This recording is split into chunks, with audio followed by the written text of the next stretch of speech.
The air you breathe, the water you drink, and the food you eat all rely on biodiversity. But right now, it is in crisis. It's all because of us.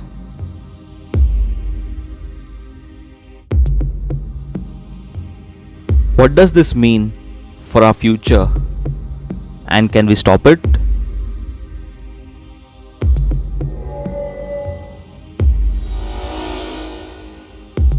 Biodiversity is a variety of life on Earth in all its forms and all its interactions.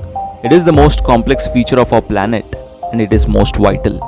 It is comprised of several levels, starting with genes and then individual species, then the community of creatures, and finally the entire ecosystems such as forests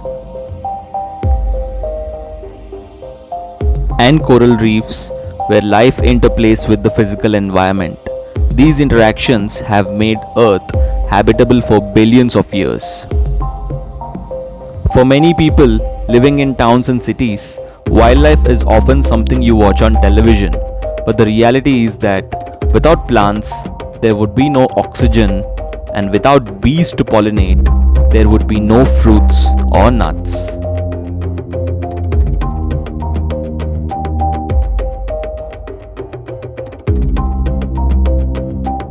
Coral reefs and mangrove swamps provide invaluable protection from cyclones and tsunamis for those living on coasts, while the trees can absorb air pollution in urban areas.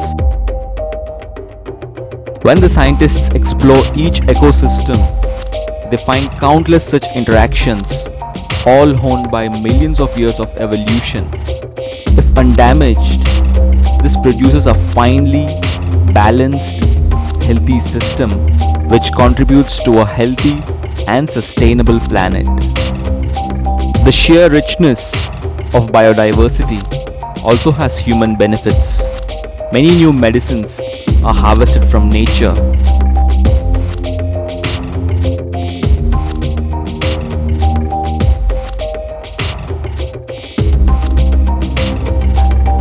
For example, as a fungi that grows on the fur of sloths, and this can fight cancer.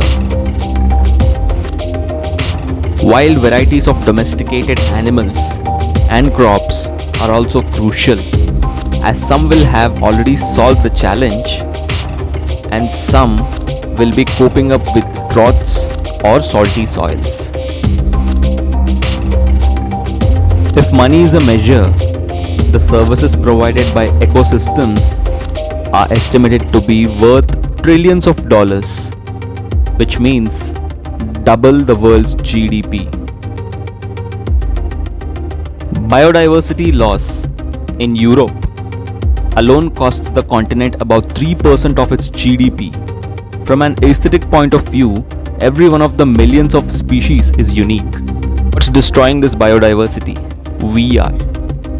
We are the reason for the destruction of biodiversity, particularly as the human population rises.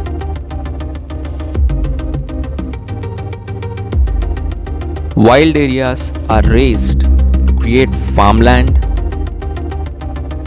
housing, and industrial sites.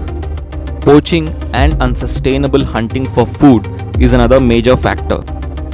More than 300 mammal species, from chimpanzees to hippos to bats, are being eaten into extinction. Pollution is a killer too, with dolphins being seriously harmed by long-lived industrial pollutants. Could the loss of biodiversity be a greater threat to humanity than climate change? Yes. Once the species become extinct, particularly those unknown to science, there's no going back. At the moment, we don't know how much biodiversity the planet can lose, but one approach has assessed so-called planetary boundaries, thresholds in Earth's system that define a safe operating space for humanity. Wildlife reserves are obvious solution, and world currently protects 15% of land and 7% of oceans. However, human population is rising, and wildlife reserves don't work if they hinder local people who are making a living. The poaching crisis for elephants and rhinos in Africa is an extreme example. Making the animals worth more alive than dead is the key. For example, by supporting tourism or compensating farmers for livestock that are killed by wild predators. Another approach is to highlight the value of biodiversity by estimating the financial value of the ecosystem services provided as natural capital. Sometimes this can lead to real savings. Over the last 20 years, New York has spent more than $2 billion protecting the natural watershed that supplies the city with clean water.